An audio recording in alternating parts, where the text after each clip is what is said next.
Hello, everybody. It is draft week on Rotoworld.com. And today, myself, Patrick Daugherty, am here with Zach Krueger, Lawrence Jackson, and Denny Carter. And we are going to do a 12-team Superflex mock with some of our industry friends, one or two readers who managed to get into the draft from Twitter. We had a spot or two open. Had some longtime readers hop in. Going to be pretty straightforward. We're drafting a Superflex team. No kicker or defense. We're drafting on Sleeper, a really good place to mock draft. They did not pay me to say that. They do pay me to tell you about the Rotoworld Draft Guide, where now it is the time to get the Rotoworld Fantasy Football Draft Guide and stay up to date with all the action from the preseason with updated player rankings, profiles, projections, mock drafts, and more. Get ready for your football draft. Go to NBCSports.com/draft guide and use promo code CHAMP23 to save 20% off and receive a $10 Fanatics e-gift card. That is promo code CHAMP23 at NBCSports.com/draft guide to receive 20% off.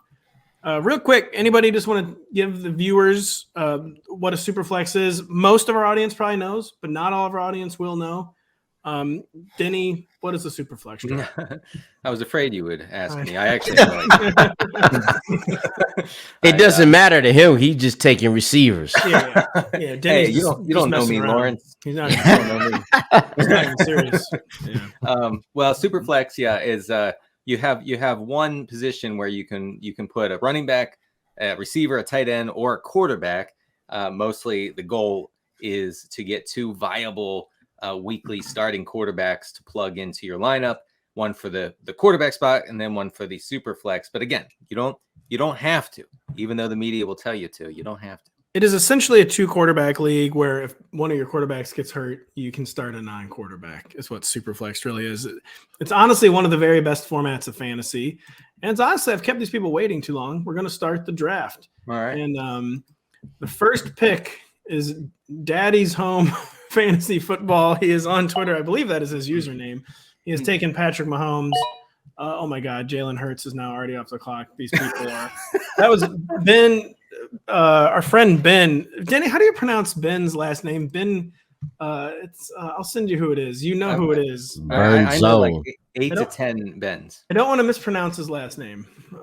Cummins? Ben Cummins? Ben Cummins, yes. I'm not trying to be like a juvenile. I just wanted to make sure I was saying his last name correct. It is Ben Cummins. He's a fixture on Fantasy Football Twitter. He's a very good drafter. And I'm sorry. I'm not trying. Denny knows I'm very paranoid about name pronunciations. You are, and it actually the point of making it worse. Yeah, tends to get worse. All right, Pat, you're up. Who are you taking? We're up, and so like Superflex or 2 QB.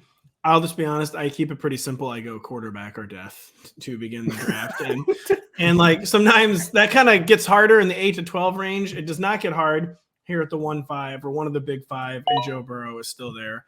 So yeah, it's been Pat Mahomes, Jalen Hurts, Josh Allen, Lamar Jackson to our friend Lawrence Jackson, and then Joe Burrow to myself. I just don't overthink it. Quarterback is what drives a Superflex team, and you really, really need an anchor quarterback until you get to maybe that back end of the first round where then the opportunity cost becomes, instead of reaching for a quarterback, you actually should just take, as the Aditya just did, took Justin Jefferson. Aditya, by the way, is going to be a new freelancer for Rotoworld.com. Cool. Really, really good young writer. But yeah, do you guys agree that it's quarterback or death to begin a Superflex, or do you not see it the same way?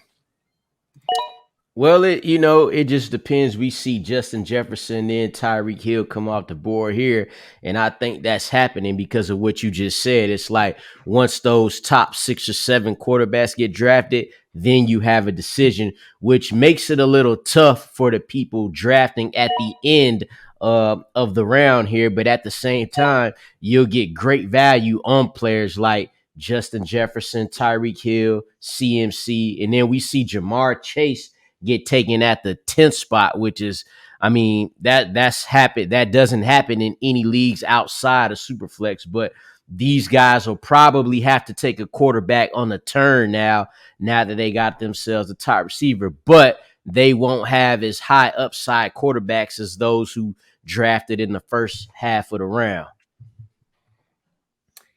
So I took Pat, you're on mute.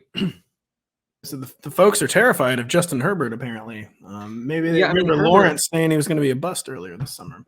Yeah, I think Lawrence freaked out everybody on Herbert. Yeah, I mean Herbert doesn't have the rushing juice, right? I mean, and neither does Burrow. So that just makes them, significant downgrades, I think. All right. Well, there are exceptions to the have to have rushing juice, and it's the guys who throw for 4,500 yards and 30 touchdowns as their floor, and that is basically Burrow and Herbert with the ceiling for much more, who can hit 40 touchdowns and be in the mix to finish as the QB1 overall. Denny, you're on the clock though, or no, you're not. Were you about to be on the clock? Is that what you're saying? No, I took Cooper Kupp at 111, and then at 2-2 I took CeeDee Lamb. The plan is to not. Plan is to lose. The plan is to make a point. Yeah, of course. That's always by far the most important thing. Anthony Richardson, 2-7. Back to me. Let's see here. Real quick, Zach, which user are you, by the way? I'm at the 106. I just went Justin Fields and Anthony Richardson. All right. You double tapped the quarterback. That's so good. Man, I think I'm going to be honest. I'm going to leave Denny just in hell. I'm putting Denny in hell. Do right it. now. I dare you. Oh, you did it. Come on.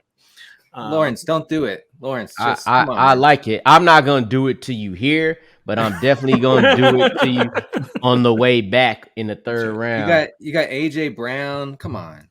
Yeah, no, you're right. I'm gonna actually go with AJ Brown here. Say put Denny in the penitentiary. I have faith that one of these next three picks will do exactly that. Ooh, we're coming up on Deshaun Watson, Dak Prescott, and Kirk Cousins, so it's definitely getting a little bit thin out there. So Zach, you went with Justin Fields as your first QB, and then witnessed a rather lengthy non-quarterback run. Why Fields over Justin Herbert? Just as Denny said, you wanted. Especially, and this is like a standard quarterback scoring league where the passing, it's important, but was it as simple as just Justin Fields' juice over Justin Herbert's floor? Yeah, it was Justin Herbert's juice over Justin Herbert's floor. Certainly the rushing upside that we saw from Fields last year kind of boosted his fantasy stock rather high, despite the fact that he basically didn't complete a pass for 18 weeks of the NFL regular season. Yeah. It didn't stop him from finishing as a high-end fantasy quarterback last year. So I'm kind of banking on that rushing floor remaining, obviously improved passing between the improvements along the line and then the addition of DJ Moore. And then Anthony Richardson is kind of the same idea, a rushing floor carrying an elite athlete with the hopes that some passing work sprinkled in there is enough to kind of make him a high-end quarterback option in fantasy, as we have him ranked in the draft guide as the quarterback 10, I believe, which is a very bold approach for us, but it's one that I think can definitely hold. So I would Fields Richardson out the gate for rushing alone, basically. Yes. I thought about going full boomer after I started off with two quarterbacks and taking Derrick Henry, but I'm taking Garrett Wilson with my third pick. Sorry, Denny. No, I will say that the Colts in their preseason finale against Philadelphia, they didn't show us everything, okay? And they probably didn't even show us close to everything. But they did show us a fast-paced offense. And I think Richardson showed us that his pocket presence alone makes him a threat through the air. Okay, like he can get in there, he can stay in the pocket if he wants. He doesn't have to, obviously, because he's Derrick Henry and he can run through anybody. But he can stay in the pocket and he can deliver those medium range throws.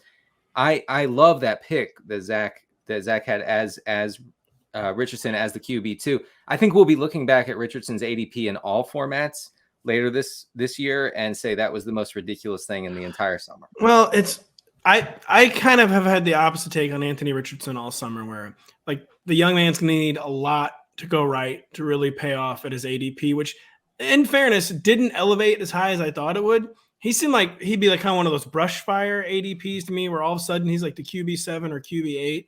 He stayed really in the QB 10 to 12 range, but there were a lot of people making the point on Twitter, like, you know, for Anthony Richardson to be a legit QB1, he's going to have to rush for like at least 800 yards. And that's been done one time ever by a rookie quarterback. There's only been two rookie quarterbacks ever even hit 700 yards. Like we've kind of gotten lulled into thinking like it's automatic with the dual threats, but it took Josh Allen 3 years. Lamar kind of did it his first year. He didn't get a full season, obviously. It took Jalen Hurts 2 years. But Anthony Richardson has had almost everything go right so far, where he does appear poised. Where that pocket presence, that elusiveness, it was the preseason, does seem to be carrying over. They're running him, obviously. Denny and I had a beat writer on the show say basically they're going to be the most run-heavy team in the entire league. And so far, I think Anthony Richardson needs a lot to happen to really be a legitimate QB1. But so far, the things he needed to happen before the real games started did happen. So I think Anthony Richardson is very live as a potential QB1. Yes, Zach, you have something on the tip of your tongue. I do have something on the tip of my tongue. One thing I would add as far as the rushing and the historic numbers you mentioned as far as quarterback goes is between Allen, Jackson, and then you also mentioned Hurts, 3 guys who did not start in week 1 for their team and who actually didn't start until much later on this season. Richardson, we at least know, is the starting quarterback 1 for the Colts, which I think makes me a little bit more optimistic on his outlook that the athleticism is there for him to reach that rushing floor, I guess we're calling it, of 700 or 800 yards. I think the ceiling is legitimately in a 1,000-yard range if they use him the way that we saw Hurts used in Philly under Steichen. So if that happens, and I think that that's attainable, and the fact that he is starting essentially the full slate of games, barring injury or catastrophic collapse, gives me a lot more hope for him reaching those numbers that you mentioned have been hard to come by for other quarterbacks. Yeah, he's one of those like fateful ADP choices this summer where there's no way he's going to be like just the QB 10. Like he's either going to be like the QB 4 or like the QB 19. He's like a really, really, really fateful. I would bet on the former. And Pat, you've been on Anthony Richardson since before he's even drafted. So yeah, do you have anything? Yeah. What you mentioned him needing things to go right. I'd start off with just saying having some guys catch a couple of passes here and there. It would be nice. There were some drops on Thursday. Just hey, you got it. I mean, these dudes practice with him every day. You know what I'm saying? They know he got a rifle right there. And it seems to me that Josh Downs might have he might be the starting slot receiver there already. He played the first half with the starters, and he just got to come down with a couple of more. We need some more out of Alec Pierce. We need more out of Alec Pierce. We do. And Josh Downs for this to really get going.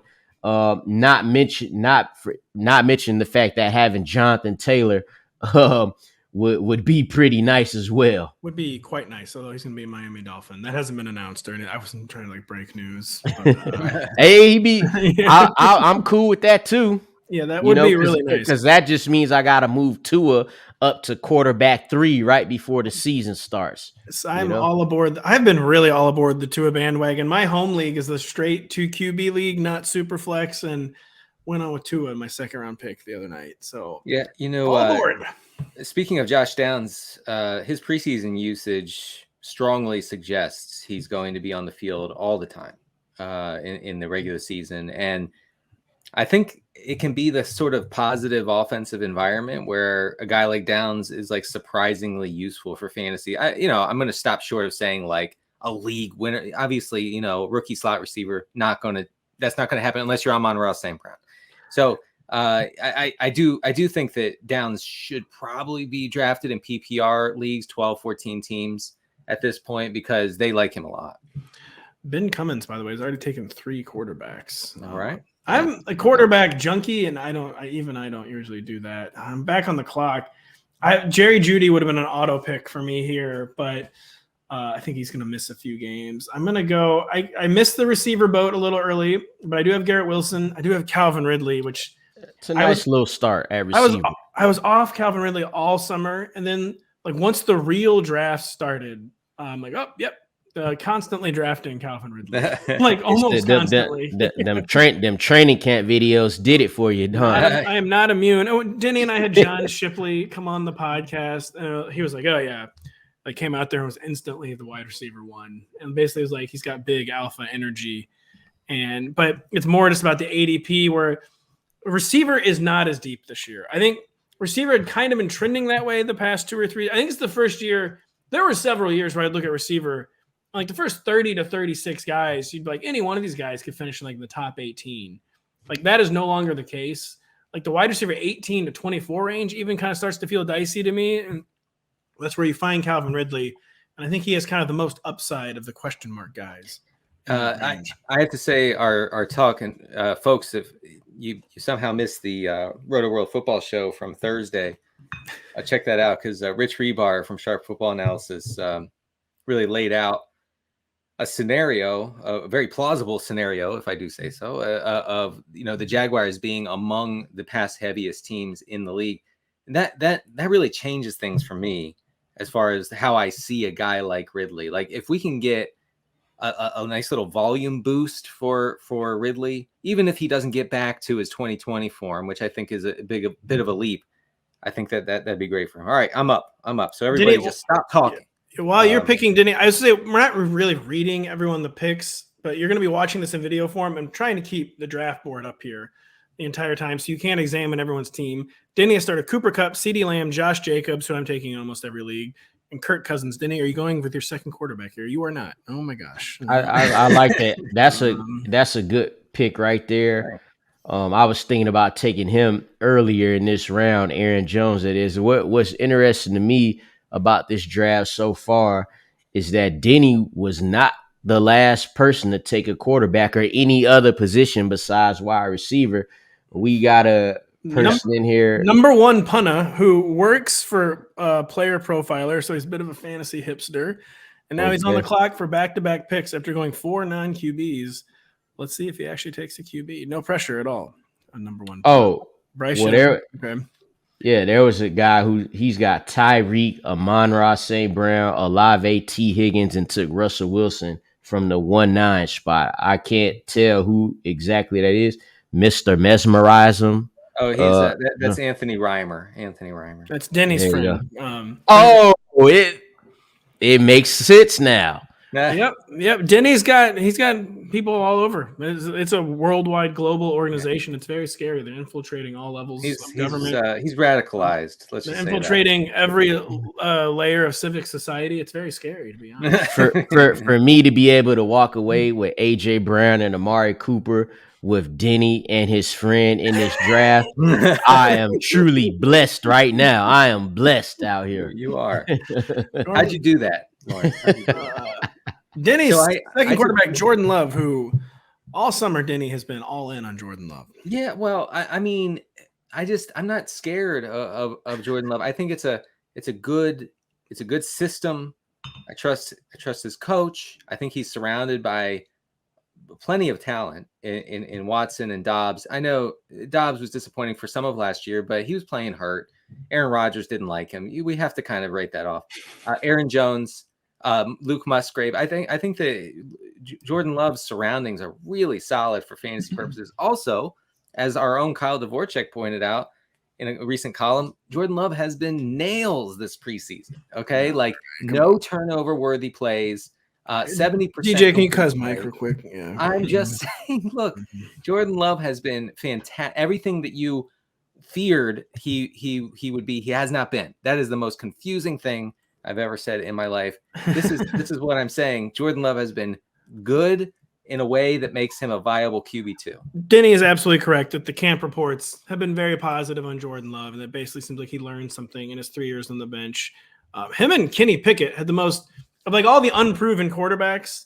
They were the ones the national press, the local press, pretty much universal in their praise for Jordan Love has looked like a different player. Kenny Pickett has apparently really looked like a different player. We'll see what happens when they play. Well, Kenny Pickett tore up the Falcons' third-team defense. He did. It was, it was a thing of beauty. Just ripping through. That Falcons' first-team defense is so fearsome too. That if he had played them, that would have been a big test. But they're getting better. Well, he got that third team will never recover. Yeah, the Falcons' third-team defense will never recover. Actually, from what Kenny Pickett did to them, where they made him look like Dan Marino. Kyle Dvorak. Zach Krueger, you started Justin Fields, Anthony Richardson, Jalen Waddle, Deebo Samuel, Darren Waller, Dameon Pierce, looking extremely strong so far. What are your thoughts on the team? I don't hate it overall. There's certainly things I would like to maybe have gone just a little bit different from a wide receiver standpoint. I probably would have liked T. Higgins a little bit more than Deebo Samuel. But that's, Keenan Allen, something like that. But that's kind of nitpicking overall. The one thing that kind of brought me to a bit of a decision point was Darren Waller at the 506. Some of the other guys who were on the board there was like Jerry Jeudy and Terry McLaurin, two guys dealing with injury right now that kind of made me a little bit nervous at the time to go out and get my third wide receiver there. So I went ahead and pivoted to Waller for that pick. The usage that he saw in that first preseason game was highly encouraging. 4 targets on 1 drive, 3 receptions. I forget the yards, but something good. 4 targets on a single drive. Kind of lines up with what we've heard of him out of camp, which is basically he has a chance to perhaps lead the team in targets if he's healthy.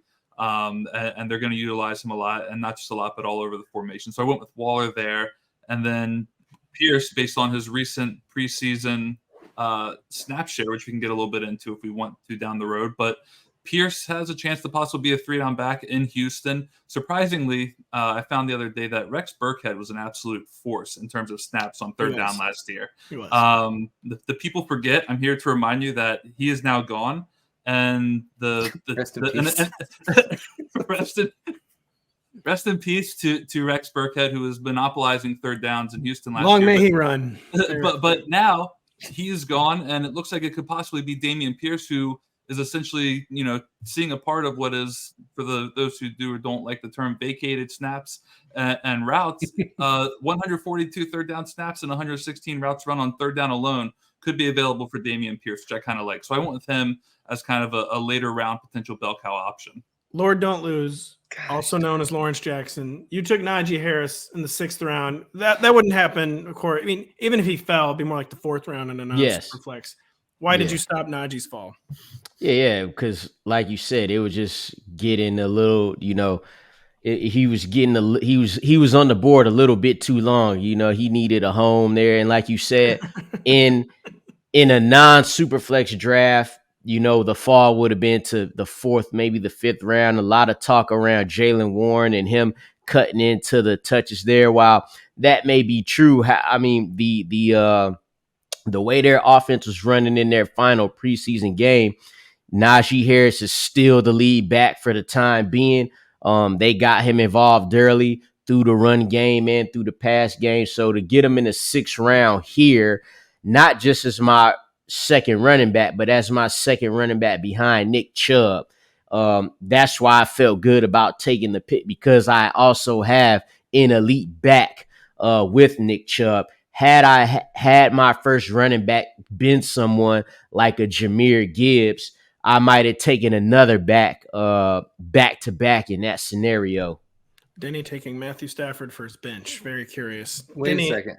You guys, I don't get it. I don't get a round of applause for completing the Cooper Kupp Matthew Stafford stack. Come on. Not. You get shame. And in the 7th round, you took Jordan Addison. Did Rich Rebar on the Rotoworld Football Show on Thursday, August 24th, talk you into Jordan Addison's contingency value, or is it just all about his standalone value, as I think will be the number 2 target for the Vikings over TJ Hawkinson? Jordan Addison's one of the reasons I'm just like totally out on TJ Hawkinson. Yeah, no, I think you're right. Last year they didn't really have a viable wide receiver 2. They didn't, which is why I don't know why I cut you off, but that's why with TJ Hawkinson, I think people are drafting a role that doesn't exist anymore. Like he was jerry rigged into this number 2 role and was not efficient enough to keep that role. And I think they want to move on from that role, Denny, and they used a 1st round pick on Jordan Addison. Yeah, I mean, it's actually shocking that he was so involved from like a route and target standpoint, because he was the same guy he was in Detroit, like super inefficient, catch and fall down type guy. And that works. And folks who drafted him last year really, really enjoyed that catch and fall down stuff last year. I don't think that necessarily carries over. I mean, Addison, I know he had a pretty bad combine, not a great final year. I do think that other than that, he looks great, folks. Like, let me tell you, he also lost his license recently. So, that's right. Yikes. TJ Hawkinson will be driving him to practice. Right. But TJ he's a nice guy. He will give him a ride, and that's all that matters. I think in my head, the Vikings are going to throw as many or more passes than anybody in the league this year. Okay. So I like Addison where he's going. I also have Kirk Cousins on this team. And now I don't have like a study on stacking and if stacking works in Superflex, but I'm going to pretend that this is the way to do it. So I've stacked Stafford with Kupp, and I've stacked Addison with Cousins. I've made absolutely no effort of stacking. Ben Cummins has been a value hound here. He took Jerry Jeudy in the 9th round. That's actually really good. That's probably way too far for him to have fallen. Because we just, for all we know, I mean, a carding doesn't really mean a lot in training camp. It could just be like, we don't want him walking. Yeah, no, it's true. It's true. And also, Judy tweeted a laughing, crying emoji. Did he really? I just want to update the folks. Laughing, Let crying the record emoji. Show that it was the laughing. I think maybe emoji. he probably just had to go to the bathroom, guys. Maybe he did. I don't know. Did you have to ever go so bad that you strain your hamstring, though? Yes, you can do that. Seems I've weird. done it. Seems curious. I'm taking someone I have not taken all summer, I think, where I do not like this player setup, but I'm going to be a value hound and take Alexander Madison. I was going to be a value hound and take Brandon Cooks, but I can't do it. Just can't do it. I took Alexander Madison because the touches – I've got 2 volatile guys in J.K. Dobbins and Isaiah Pacheco. Not that Alexander Madison's not volatile, but I think at least early in the year he's going to be like a 15 to 18 touch player. And I wouldn't take Alexander Madison unless it was in this range, but a guy who could easily be a top 20 running back. I don't think he will be, but he easily could be. I could not let Alexander Madison fall any further. Evan Silva would be proud of you. He's big on Madison. Is he big on Madison this summer? I didn't know that. I need to talk to Huge. the big dog. He's the biggest on Madison. We need to talk to the big dog about that. We need to talk him out of that.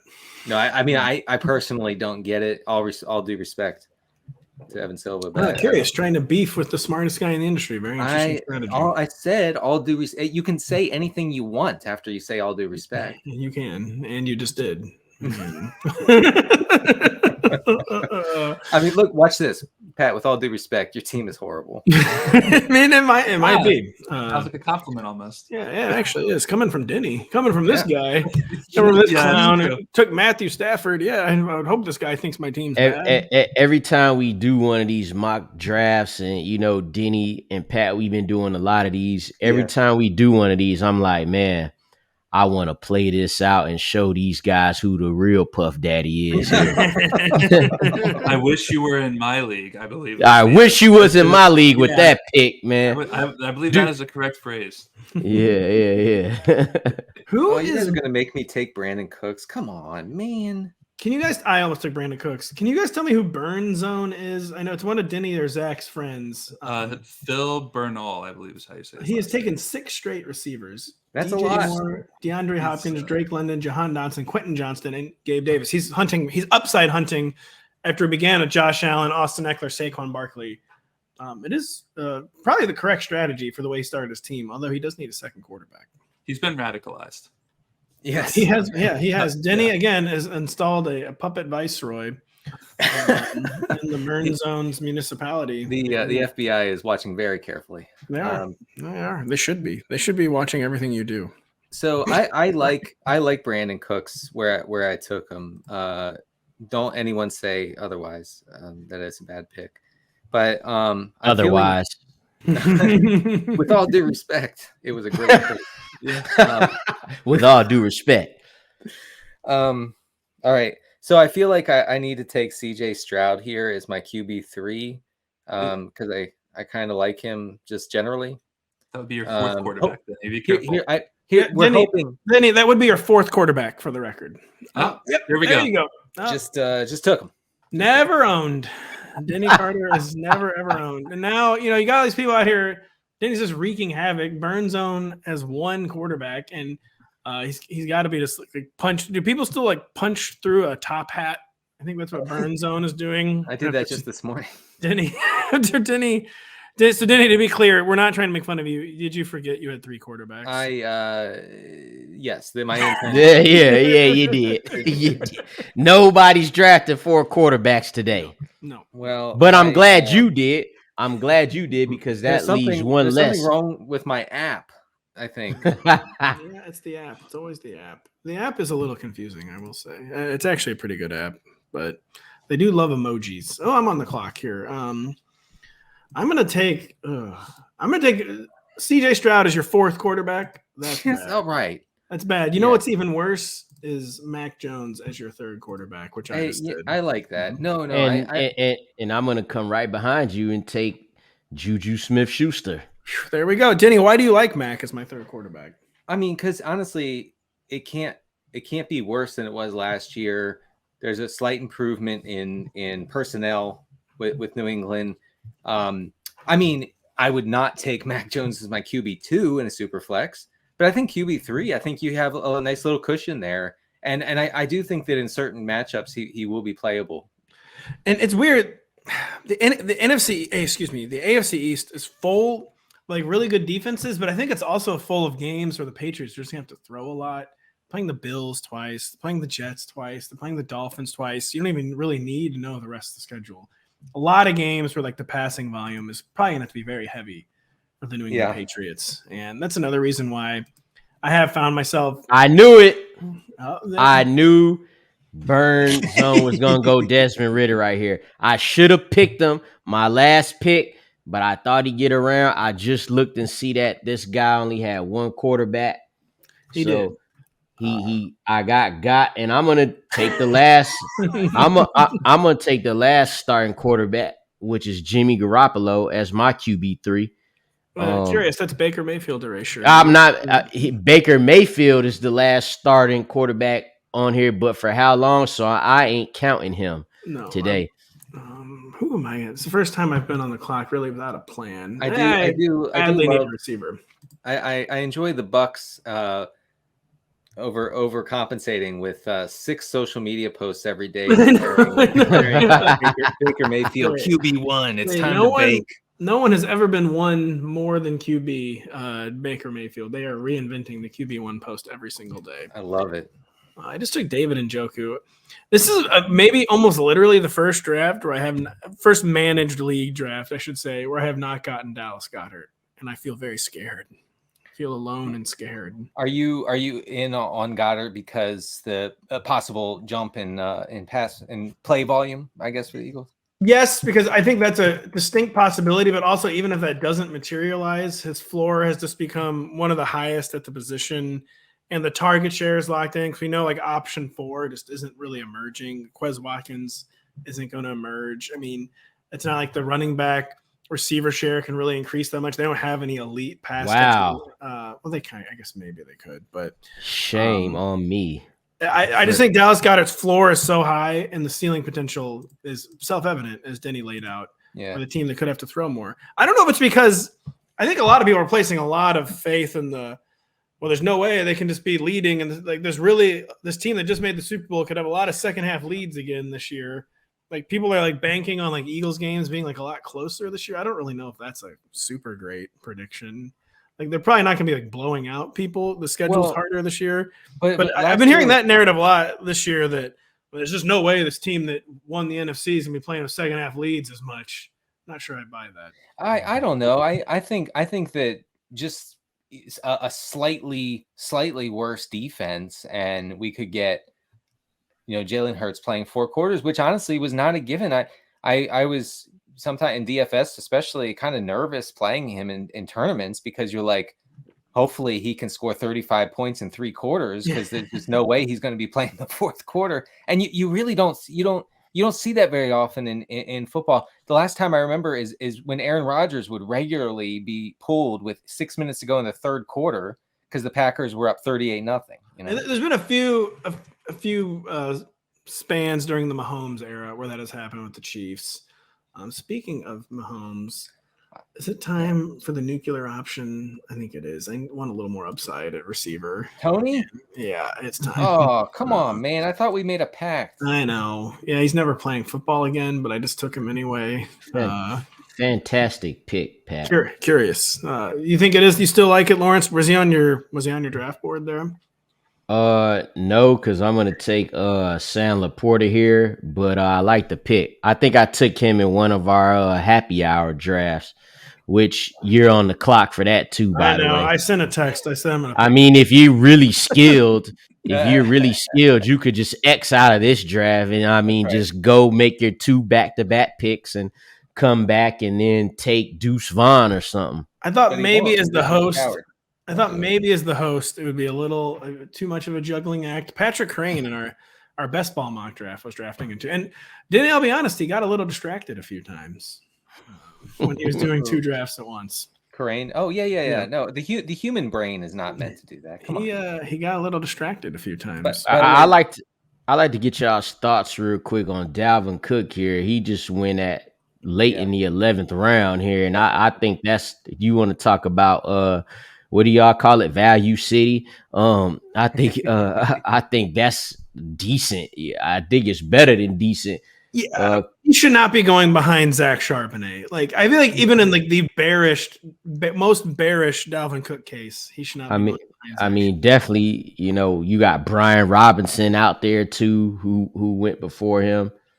Brian Robinson, I guess you could at least construct an argument. I would take Dalvin Cook ahead of Brian Robinson, though. Jamal Williams just a couple of picks after him. Am I gonna double tap Chiefs receivers here? Am I really gonna take Rashee Rice? Oh man, I'm by the way, I wanted to say I like Zach's pick of Mike Evans in the 7th round, because I am fully convinced, after looking into it very strongly, that the Bucs will make every effort to force feed Mike Evans until he gets to 1,000 yards, no matter what it takes. I just went as boomer as possible. There's too many receivers I still like on the board. I took Ezekiel Elliott as my RB4, and basically hoping he's like one of those guys in soccer who just kind of camps out, waits for him to like finish the job, at the goal line. That's what I'm hoping for Ezekiel Elliott. Oh, this is football, so I don't really understand the comparison. But so wow, Zach, appears that Zach thinks Jonathan Taylor's going to get traded from the Colts. He just took Evan Hall. That preseason game did him in. Tell us that preseason touchdown. He did. Evan Hall, rookie running back out of Northwestern. I believe it was a 5th round pick, if I'm not mistaken. He was a day 3 guy. A complete tryhard, and I say that with the utmost of affection at the NFL Combine. He was the guy who at the Combine, if you remember, everyone was talking on social media about how impressive it was that every drill he finished out, he ran all the way to the end zone rather than just stopping. He was letting people know that that is try hard. He was letting everyone know about the dog that he does indeed have in him. He was putting in the work for every workout at the Combine, and he's a legitimate producer at college at Northwestern. He was a true 3-down skill set, ability to run the ball and catch passes out of the backfield. I saw some stuff on Twitter earlier today touting some of the pass blocks he made while he was in with the Colts, which we know pass blocking is one way that running backs can get onto the field. It's not just always about being able to catch the ball. You have to be able to pass block so you're a little less predictable. And Evan Hall is that guy. We're in, I think, the 14th round. This is kind of true get your guys territory. If he doesn't work out, if Jonathan Taylor remains, or if someone else gets the job over Hall, I can drop him in this essential managed league and get someone else. But I like the upside that Hall provides late, so I went with him here. It's also just a perfect late round pick because whatever. If Jonathan Taylor doesn't get traded by Tuesday, then you just know Evan Hall is your first drop, and you can add like a late round receiver you might have taken. It's kind of pick where there's like literally no reason not to make it. Because there's no downside. Like the downside is you cut him in 1 week and it doesn't exactly. I will say importantly,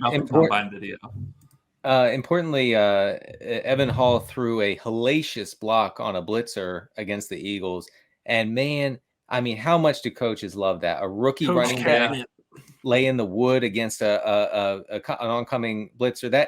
That'll get you playing time. Okay, I'm not joking, but that's literally analytics. It'll get you playing time.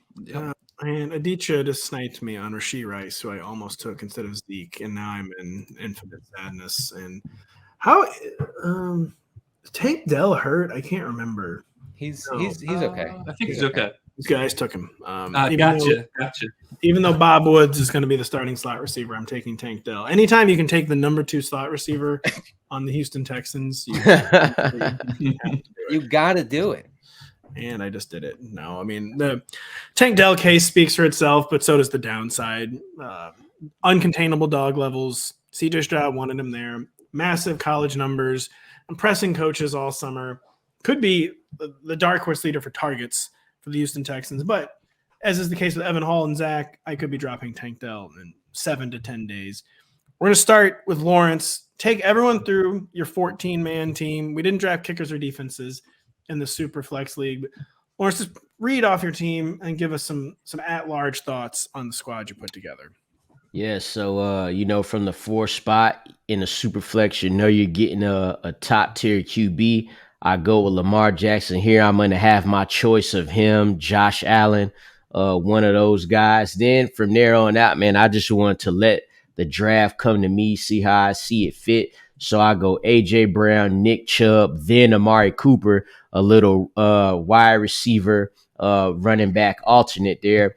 I get to the 5th round. I see Jared Goff go a couple of picks before, so that lets me know, like, let me go ahead and scoop up my second quarterback now. I go Watson there, which I think is good in the 5th round. I expect him to bounce back. Then again, I have another running back receiver, running back alternate, because that's just how the draft fell to me. Go Najee Harris, Michael Pittman, Rashad White. So at this point, I feel a little solidified. I was hoping to get Dallas Goedert, a guy we was talking about earlier, but I made sure to get Evan Ingram because I believe there's another tier break after that, that 7 or 8 tight ends there. So I got him there. So now we in bench season, backup season right here. Rounded out with Juju, Jimmy G. Never gonna play him, even though that's why he's my QB3. I got Sam Laporta as my tight end too, who could, in some scenarios, be a better pass receiving tight end than an Evan Ingram. In the beginning of the season, he'll probably mean more to his offense. And then I just ended with Tyler Algier, who will get touches, probably 8 to 10, probably more than what we want to believe, but he hasn't been playing in the preseason just like he played whenever Bijan played. When they sit out the starters, Tyler Algier is sitting out. And I ended with my favorite player in the NFL, Donovan Peoples-Jones. And by the way, instead of taking Jimmy G, you could have just taken Aiden O'Connell. He's probably going to attempt more passes for the Raiders. That is true. Zach Krueger, take us through your team. So we started off Justin Fields, Anthony Richardson. We obviously, kind of hit on that already. That we're banking on elite rushing upside with the hopes that there's still enough passing there to hopefully get 2 quarterbacks in the top 10 or better. I did not take a second quarterback, mostly because I kind of accepted the fact that if either of those guys is injured or is terrible, this team is probably dead anyways. Real quick, you meant a third quarterback. I did not take yes, I did not take a third quarterback, correct. But again, because if either of them fails, there's a good chance this team is dead with all the high draft capital invested in it. So I'm kind of banking on production and health to get me there. Then we went with Jalen Waddle and Deebo Samuel as the first 2 receivers. Obviously like Waddle in the Miami offense, elite wide receiver last year with the team. Even playing opposite Tirico Hill, he was still able to produce at a high level for them. Deebo Samuel, we're kind of banking on a little bit of a bounce back in the receiving game there. We'll see how much running he gets with the full season of CMC. I have my doubts, but again, pretty high-end offense. We know what Shanahan is capable of. Darren Waller looks like a potential target hog if he can just stay healthy. We're hoping for that. Running back, Dameon Pierce, hoping for a bell cow role here with a lot of third down work possibly being worked in after what we saw in the preseason. I do like Pierce as even just an early down back. A third down role is certainly welcome. That's going to help only raise his overall floor and ceiling. Mike Evans, legally required to get 1,000 yards if he's going to play NFL season. So we have him as a wide receiver 3. Running backs, in I double tapped Javonte Williams and Antonio Gibson. Williams is a guy who, by all accounts, is trending up in every sense of the word. He's asking for more of a workload than what Sean Payton has been willing to give him in training camp. He's kind of acting like a guy who is going to be ready to go in week 1. We saw him actually play in last preseason game. He looked good in limited action there. Williams' ADP is much higher if he's not coming off of a torn ACL. So I like him. I like Gibson, the potential receiving work he could see with Washington. We then went back to receiver with Michael Thomas and Odell Beckham Jr., 2 older receivers who it was honestly partially I was working with what I had available to me at the time. Like Thomas, like Beckham as my wide receivers 4 and 5. Don't necessarily have to start them right away. Close it out with 2 running backs, Tank Bigsby and Evan Hall. Bigsby, the obvious backup to ETN. Bigsby has also received a lot of training camp hype. We talked on Evan Hall already. And then last wide receiver, Michael Wilson of the Arizona Cardinals, a guy who a lot of fantasy drafters have been getting higher on throughout the preseason and training camp. process. He's been a guy who's been impressing in camp. Sounds like he's in line for more or less wide receiver 2 duties in Arizona right now, based on recent reports. So just kind of a late round flyer who we'll see what he's able to offer once the season officially begins. Denny, read us through your team and give us some quick thoughts. Yeah, well, I definitely intended to take 4 quarterbacks, no matter what anyone says.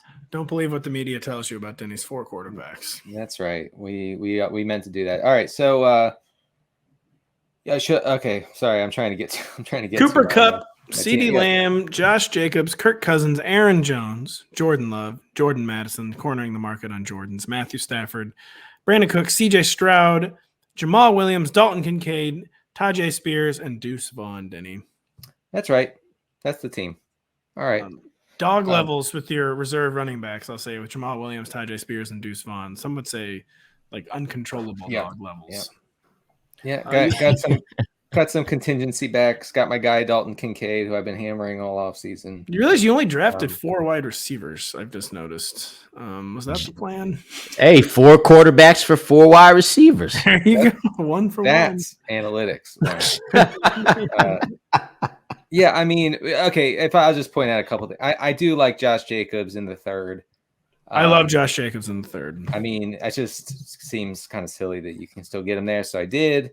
Jordan Love and Aaron Jones, I think, is a bet on the Packers being better than expected on offense this year. I talked about stacking Addison with Cousins. And then, Vaughn, Spears, and Williams, those are 3 guys who, with some injuries, could fall into pretty heavy workloads. So you could do worse with your last picks.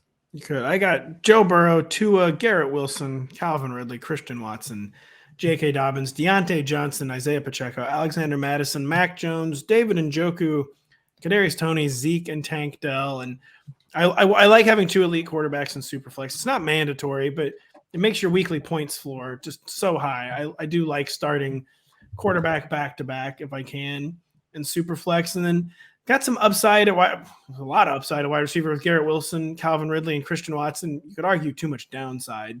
But then the second half of the draft, I was kind of just like banking touches at every position. Bank touches with J.K. Dobbins, bank touches with Deontay Johnson, Isaiah Pacheco, hopefully Alexander Madison, David Njoku, really sure target share for a guy who could get in the 11th. A little less upside than I usually get, but a real upside pick with Kadarius Toney and Tank Dell. Banking more touches with Ezekiel Elliott. The running back, I mean, I like to add those contingency guys, the really high upside guys, but most of the time they just end up back on the waiver wire. And with my final picks, a lot of times I just take guys who I know are going to get work early in the season. And I think Zeke's going to be getting work early in the season. And then I can use Fab then, or use a waiver claim on someone who's going to come into some work in the year. But also, though, like if Derrick Henry got hurt in week 2, then Denny is a league winner on his hands with Tajay Spears. So yeah, I think all of us, we did pretty well here. We did not embarrass the Rotoworld Shield. I'll say that. So I don't know, man. Them 4 quarterbacks and 4 wide receivers, man. We might have to. It's a mock. A real draft, we would have paused it and rolled that back. No, this is real. This is so real right now. I'm sure Twitter and Instagram will be more than gracious in the replies. It'll be fine. Nothing to worry about here, folks. Well, the rule about Superflex leagues, evaluating a Superflex league, is you look at the 1 quarterback spot and then the other, and then that's it. That's it. That's it, right? Nothing else even remotely matters. I'm with you. It's Rotoworld Draft Week. Thank you so much for watching. Keep it locked to the site. There's going to be news because it's cut down week. There's going to be a week 1 previews and stuff with coaches to start tipping their hands on people's roles, but there's going to be lots of draft guide content still. We have several exclusive draft guide articles coming out, several from Zach. You're also going to get our fades list and our shy away 25. I'm going to try to get some rankings up on the site. We're going to have mock drafts galore, just all week mock drafts, kind of every format you could think of. So be on the lookout for that. Thank you so much for joining us. Thank you to Denny, to Zach, and to Lawrence for drafting. For my excellent crew of drafters, I'm Patrick Daugherty. We'll catch you later.